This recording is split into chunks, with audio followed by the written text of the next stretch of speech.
So the topic is all about variation.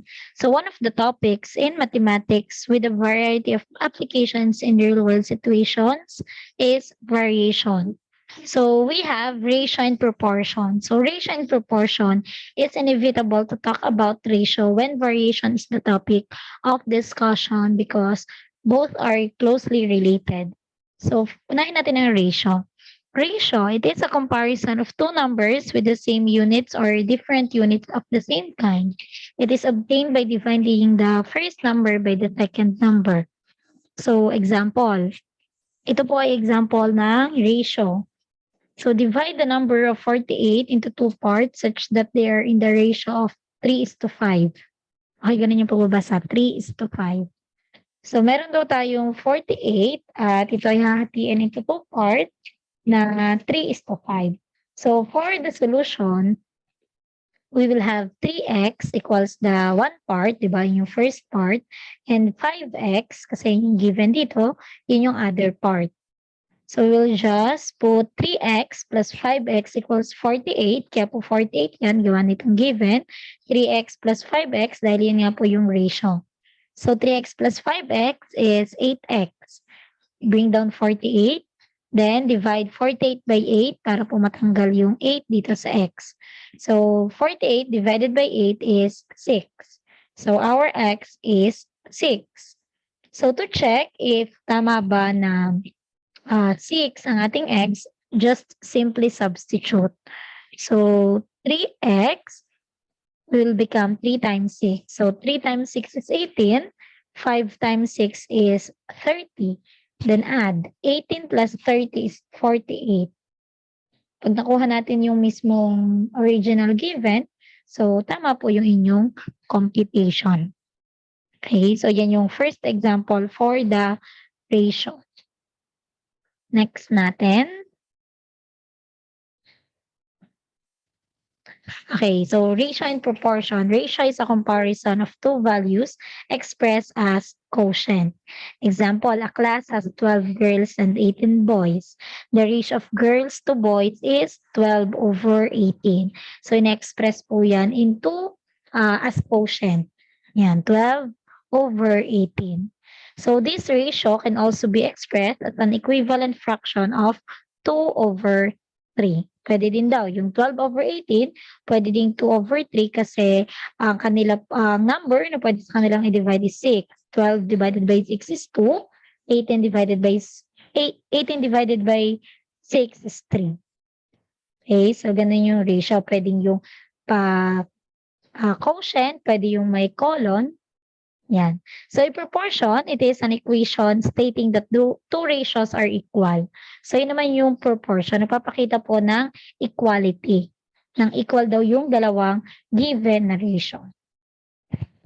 Okay, so another example for ratio. So, simplify the ratio 2 feet is to 3 inches. So, as you can see, class, hindi ba po natin yan ida-direct na computation kasi atin munang i-change itong feet into inches. Okay? Kasi magkaiba sila ng unit. Ayun, magkaiba sila ng unit. Itong isa ay feet, ito ay inches. So kapag ganyan, kailangan pareho muna po sila. So 1 foot is equal to 12 inches. So ibig sabihin, since 2 feet po ang ating given, so 2 feet equals 24 inches. Diba? 12 times 2 is 24. Since pwede na 24 inches and 3 inches, diba pareho na sila ng unit, pwede na natin compute. So 24 inches is to 3 inches. So dividing both quantities by 3 inches. Ayan, kasi ang 24 at 3 ay divisible sa 3. So 24 divided by 3 is 8. 3 divided by 3 is 1. So ibig sabihin po, ang ratio na ating nakuha ng ating sinimplify ang 2 feet is to 3 inches. We have 8:1. Okay? So, ulitin ko, kaya ko dinidiscuss po itong ratio and proportion kasi ito po ay mahalagang malaman para sa pagdidiscuss or para maging aware kayo, para mas madali na sa inyo ang variation. Okay, so last example for ratio. and Marvin divided 1,000 pesos among themselves in the ratio of 5:3:2 respectively. How much did each of them receive? So, meron tayong tatlong pangalan, si Mark, Marie, at Marvin. And then, hinati daw po yung 1,000 sa ratio na 5:3:2. Ibig sabihin, ang 5 ay kay Mark, ang 3 ay kay Marie, at ang 2 ay kay Marvin. So, ang solution natin dito, we have let 5x equals the amount received by Mark, 3x the amount received by Marie, and 2x the amount received by Marvin. So, since nakasulat dito na 5:3:2 respectively, ibig sabihin, kung ano yung pagkakasunod-sunod ng pangalan dito, yun din po yung para kanino yung 5, 3, and 2. So, and then we will just add. So, 5x plus 3x plus 2x equals 10x. And then equals 1,000. Kaya 1,000 pesos kasi yun nga yung mismo nasa given. So, 10x equals 1,000 pesos. Just divide 1,000 to 10. Okay? Para po matanggal yung 10 sa x. So, 1,000 divided by 10, we have 100. So, ibig sabihin, ang value ng x natin ay 100. So, para malaman natin, di ba, ang dito, how much did each of them receive? Magkano yung natanggap nila? So, just substitute the value of x. So, 5 times 100 is 500. 3 times 100 is 300. 2 times 100 is 200. So, ibig sabihin, ang kay Mark po ay 500 ang na-receive, kay Maria ay 300, at kay Marvin ay 200. So, para ma-check natin kung tama po ba, i-add lang natin yung nakuha natin tayo nag-substitute. So, 500 plus 300 plus 200 pesos, the answer is 1,000. Kailangan class, kung ano yung original na given, syempre, yun po yung makuha natin kapag pinag-add natin yung answers. So, ibig sabihin, kung tatanungin ay alin ang sino ang may pinakamalaking nakuhang money nung hinati-hati? So, the answer is si Mark. Okay, so ganyan po ang sa ratio.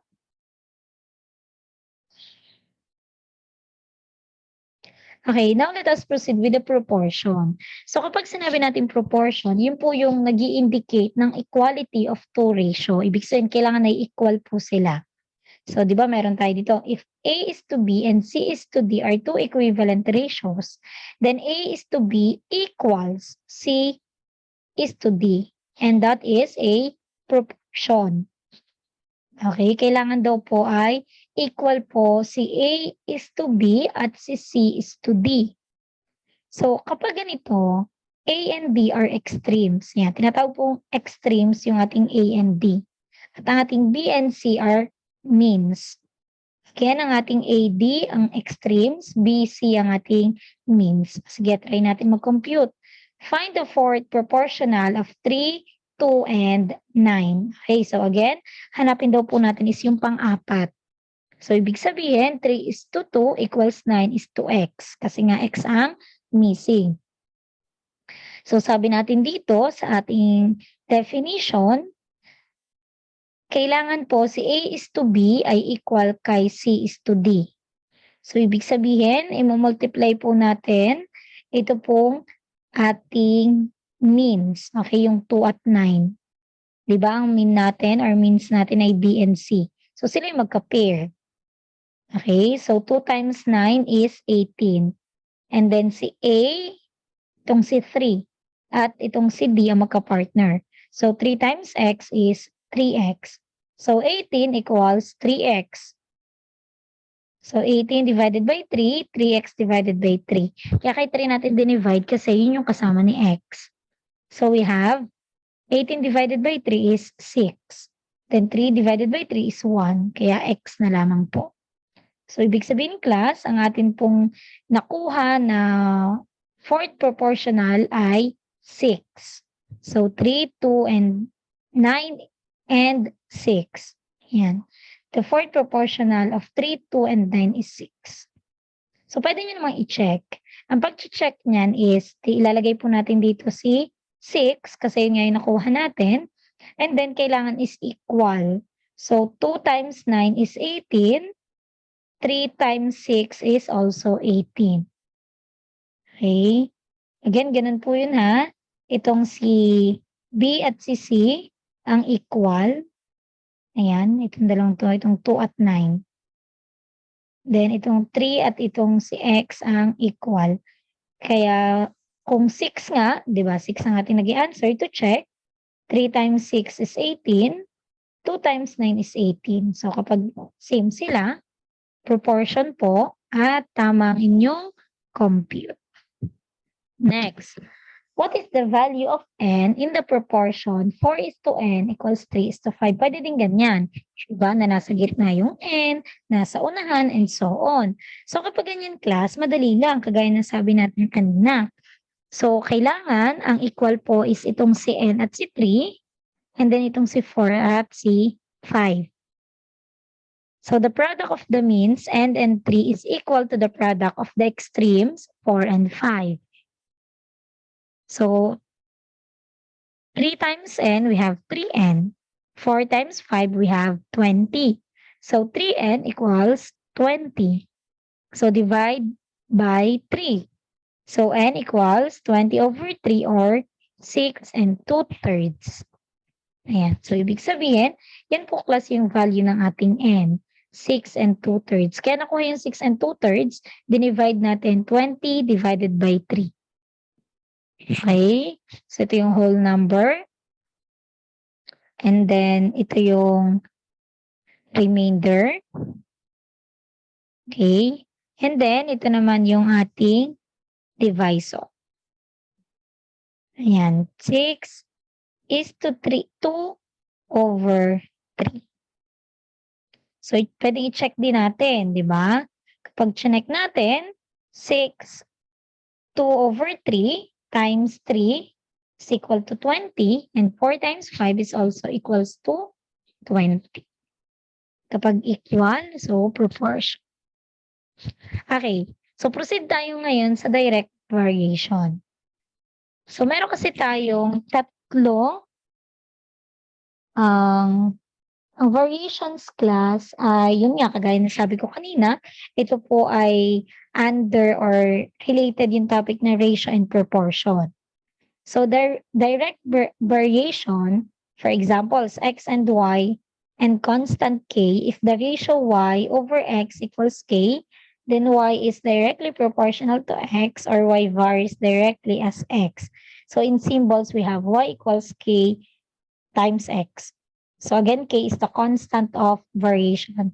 Sa example, ganito. Write the equation for the statement. Ilalagay daw natin yung equation sa statement na A varies directly as S. Okay, kunwari ganyan. Ilagay natin sa equation yung A varies directly as S. So, ganito lang class yung magiging solution natin. So, the given statement in symbol A varies directly as S. So, yan yun. Ganyan yung symbol. And then, the corresponding equation is A equals K times S, where K is the constant of direct variation. Okay, so ito na yung answer natin. Kapag ipasusulat po yung statement na to into equations. Magiging ganyan, A, kasi A itong given, at S, kasi nga S yung given. Then just put K, because K is the constant of direct variation. Okay, another example. Write in symbols, the area A of a circle varies directly as the square of the radius. Again, the area A of a circle varies directly as the square of the radius. So, radius R. So, ang square is, ang exponent ay 2. Diba?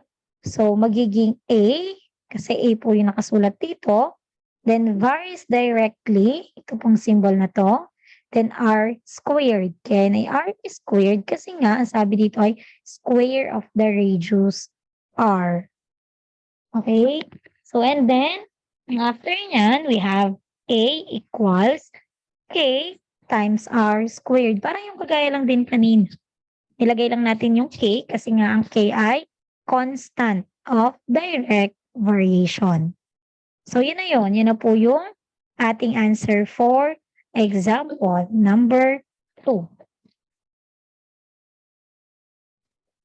Okay, so next, example number 3. If y varies directly as x and y is a 15, when x equals 3, find y if x equals 5.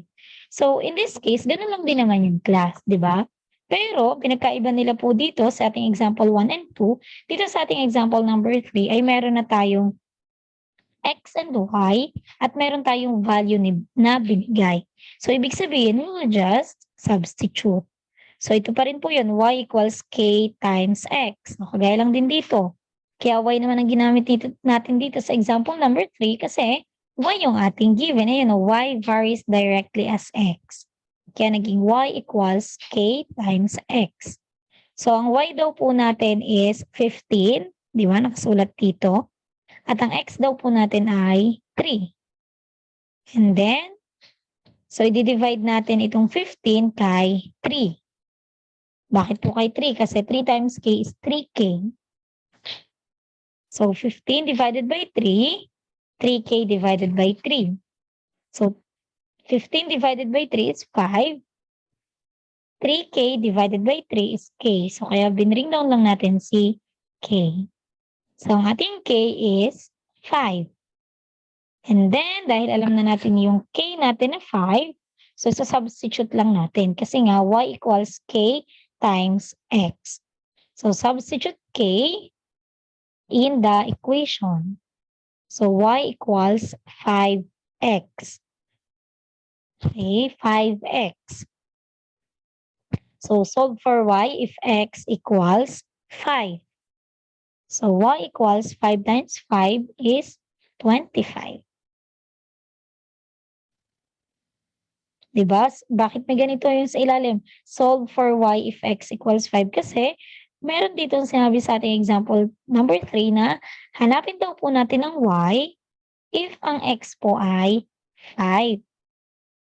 Diba? Hanapin natin ang y if our x is 5. So, kaya po 5 ang ating ginamit dito sa una kasi yun yung nakuha natin na k. Kaya 5 ang ginamit natin dito sa sunod kasi yun yung given. So, our y is 25. So, yun na po yung answer natin. So, ibig sabihin, class, kailangan yung tandaan na kapag po na if y varies directly as x, yung mga ganun, directly. So, yun po ay direct variation. Okay? Yan. So, i-end ko dito yung video, yung discussion. The next video, yung inverse variation.